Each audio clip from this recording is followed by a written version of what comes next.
Why Jarrett Allen's knee injury is concerning for the Cavs. Jarrett Allen's knee injury has held him out of action for nearly 2 weeks, and he won't play on the Cleveland Cavaliers' next road trip. The Cleveland Cavaliers announced Monday night that Jarrett Allen will miss the team's upcoming 3-game road trip with knee tendonitis, which will extend his absence to 18 days since initially sustaining the injury.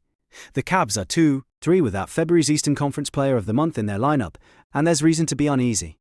The setback is being considered minor, but it will have been at least over 2 weeks since Allen last suited up. "I still think it's day-to-day," Cleveland head coach Kenny Atkinson said on Sunday afternoon. "That's where we are with it. I wish I could get more specific. But I don't anticipate this to be long-term. He's just working through some pretty severe tendonitis. And sometimes it happens during the season, right ID.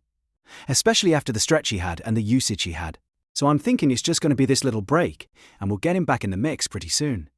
In 2 of the Cavs' last 3 games, they've given up 128 and 130 points to the Orlando Magic and Dallas Mavericks. The former shot 51.8% from the field, with 37 attempts at the free throw line, and the latter shot 52.9%, with 27 tries at the charity stripe, indicative of a bad habit.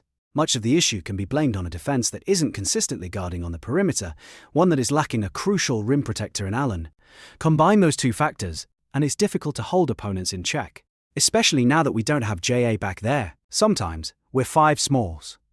Cavs all-star guard Donovan Mitchell said, post-game, after a bad loss, to the Mavs of the need to improve the defense. "We have to be better at being able to guard, and if we get beat, making the rotations, and then keeping them off the glass. Even though we do sometimes play small ball, it's no excuse." I think that's the biggest thing. I think our defense was the only issue. Cavs' defense needs to improve. After dropping a game against the Orlando Magic last week, James Harden had a similar message.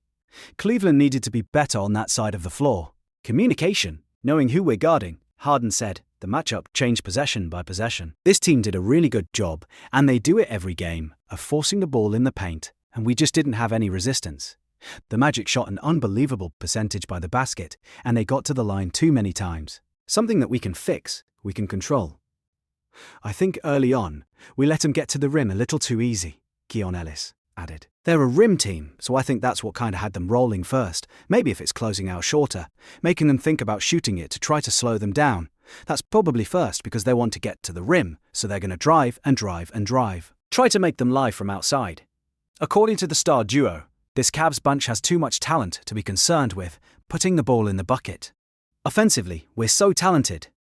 Defensively is where we need to be better at," Harden said. "We can score with the best of them. It's coming down to consistently getting stops and relying on our defense to win us games." "I'm not really worried about the offensive piece," Mitchell added.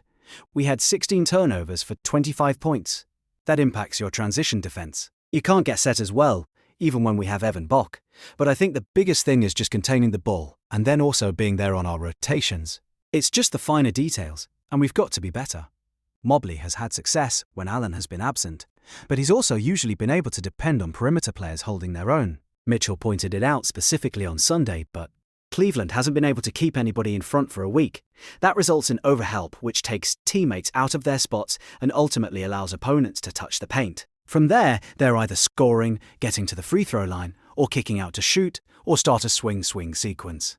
The Cavs start scrambling, and then it becomes a world of hurt. "You could look at my post-game comments against Orlando, right? Very, very similar," Atkinson said. "I think it's a very, very similar game. Just too permissive on the defensive end. And I just told the guys, it starts with that first unit. Just not good enough defensively. They never felt us. They got comfortable. They got confidence. And then, it's kind of the same story, right? We've got really good defenders in that lineup, so kind of an inexcusable defensive effort today. Give Dallas credit. I just thought their energy level was higher. But when your energy level's not there, sometimes you have games where it's not there. Now you have to use your kind of savvy and experience and be in the right positions. You might not have a game where you're super active, and that happens, but there were way too many mental breakdowns." Besides praising Max Struss for a valiant comeback effort and season debut, Atkinson used his full press conference to discuss the defense. He even second-guessed himself over whether Cleveland should have switched 1 through 5 as a challenge to the group to prepare for the playoffs, because that's not what we normally do. But describing the effort as permissive feels like a real red flag this late into the season. "We showed 4 or 5 clips where we're not touching them," Atkinson told Clutch Points in the press room. "In a switching defense, you've got to control the screener. You've got to slow up the screener. Right? You've got to be into the ball. We're playing man-to-man, but it was like, we're in a zone because we were so detached, and in the NBA, if teams are that comfortable, shots are easier. They don't get worn down physically, so they're fresher to make shots. Taking care of the basketball matters, too. I'd just say the last thing where I knew the focus wasn't TP. I think we had 12 live ball turnovers, Atkinson said. Some of that was spacing. Some of that was the lineups. Maybe I threw some out there with not enough shooting, so that was a big part of it also. Live ball turnovers are death. I hope that doesn't sound too harsh, but they are. If you have a live ball turnover above the free throw line, it's probably going to be a layup. You can't stop it. Cavs are banged up again, but the depth needs to shine defensively. It should be noted that Sam Merrill has missed the last 2 games due to a hamstring injury, and Jalen Tyson injured his ankle in Dallas last Friday. Those are key pieces to the perimeter. However, Ellis is known for his ball pressure and technique, and Dean Wade is a top-notch defender with his versatility, so that would be giving the Cavs too easy an out. Mitchell and Harden's messaging is correct, but they've got to hold up their end of the bargain on this as well. Sometimes, Cleveland's wings act a little too lax because of the front court threats behind them.